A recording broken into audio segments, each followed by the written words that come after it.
At 6:35 in the morning, a Russian S-400 operator watched his radar screen in disbelief. The target was there. Then it wasn't. Then it appeared somewhere else entirely. By the time his brain processed what was happening, the first explosion had already torn through his position. 32 drones, one target, and a defense system worth billions of dollars that simply could not keep up. This is the story of how Ukraine spent 12 months planning a single strike, how they exploited physics, weather, and artificial intelligence to penetrate one of Russia's most protected facilities, and how, in exactly 40 minutes, they rewrote the rules of modern warfare. The Aviastar plant in Russia's Ulyanovsk region is not just another factory.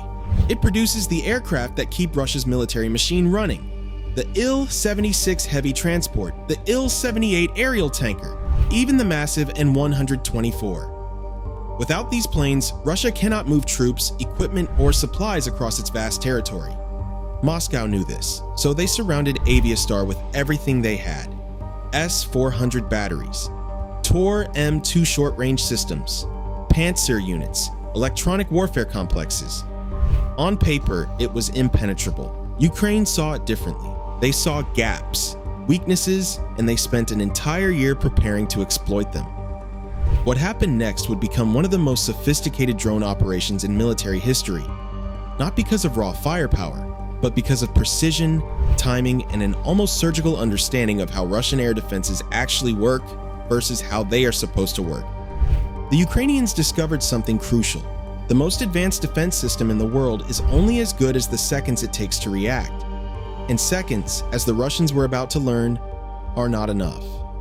At 6:30 a.m. local time, 32 AN-196 Lyut drones lifted off from a hidden site and headed east. They flew at just 100 meters altitude. Most people would consider this suicidal. Flying that low meant they would be visible to anyone looking out a window. But the Ukrainians understood something about radar that many people forget. The Earth is curved. Ground-based radar cannot see beyond the horizon. And at 100 meters altitude, the radar horizon shrinks dramatically. The S-400's impressive 400-kilometer detection range suddenly becomes less than 40 kilometers for targets hugging the terrain. The drones were invisible until they were practically on top of their targets. The second wave arrived under conditions that seemed to favor the defenders. Temperatures had dropped to -4 degrees Celsius. Russian troops were alert, watching their screens, ready to intercept.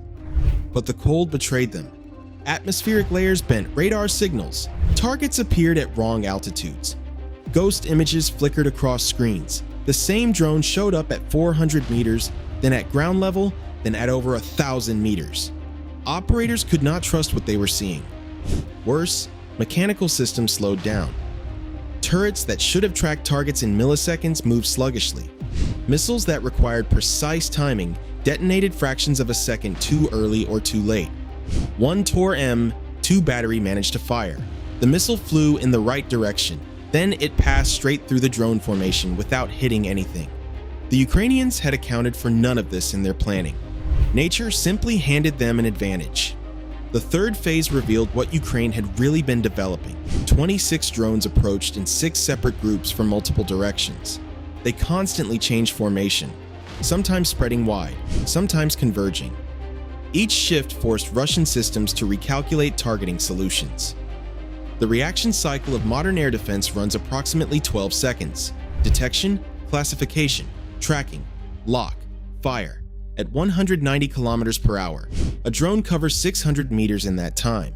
By the time a missile launches, the target is no longer where the computer predicted. Multiply that problem by 26, from 6 directions, with constant formation changes. Within 3 seconds, 11 drones struck simultaneously. The overlapping pressure waves exceeded 340 kilopascals, enough to tear steel apart. But the final phase was the most disturbing for Russian commanders. Ukraine attacked the administrative and research complex, the nerve center of the entire facility.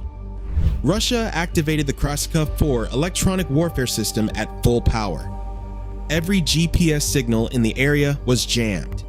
Every communication frequency was flooded with noise. The drones kept coming, For 12 months, Ukrainian intelligence had photographed the Aviastar complex from every angle. Different seasons, different times of day, different weather conditions. They built a visual database so comprehensive that the drones no longer needed satellites to navigate. Each drone carried an AI system that continuously compared live camera footage with stored images. Factory buildings, runways, rooftops, distinctive structures. The drone recognized where it was the same way a person recognizes their own neighborhood. When Russian jamming cut the GPS signal, the drone simply switched to visual navigation.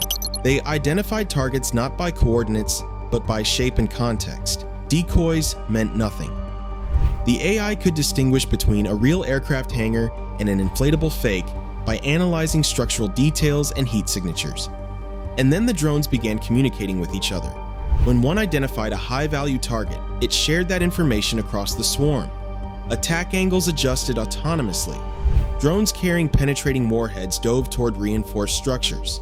Others struck connecting corridors to isolate building sections. No human operator issued these commands. The swarm optimized itself. By 7:10 a.m., 6 critical points inside the complex had been hit simultaneously. The roof collapsed. Load-bearing walls crumbled. Electrical systems failed. Research equipment burned. Control rooms went dark. Russia fired over 48 interceptor missiles that morning. They shot down 6 drones, 6 out of 32, an interception rate that would have been considered catastrophic failure in any military exercise. The remaining 26 reached their targets. What happened at Aviastar was not merely a successful strike, it was a demonstration. Proof that geographic depth no longer guarantees safety, that electronic warfare cannot stop machines that do not need external signals, that the most expensive air defense systems in the world can be overwhelmed by coordinated swarms of relatively simple drones. Russia lost more than buildings that morning. They lost the assumption that their strategic rear was untouchable. The drones that hit Aviastar cost a fraction of the missiles fired to stop them. They were guided by artificial intelligence trained on publicly available satellite imagery. They communicated through systems that did not require centralized control. And they worked. Somewhere in Ukraine right now, engineers are studying the footage from that morning. They are refining the algorithms, improving the coordination, planning the next strike. The age of expensive, centralized air defense may be ending. What replaces it is something far more difficult to counter: swarms that think, machines that adapt, weapons that do not need human guidance to find their targets. Aviastar was not the end of this story, it was the beginning.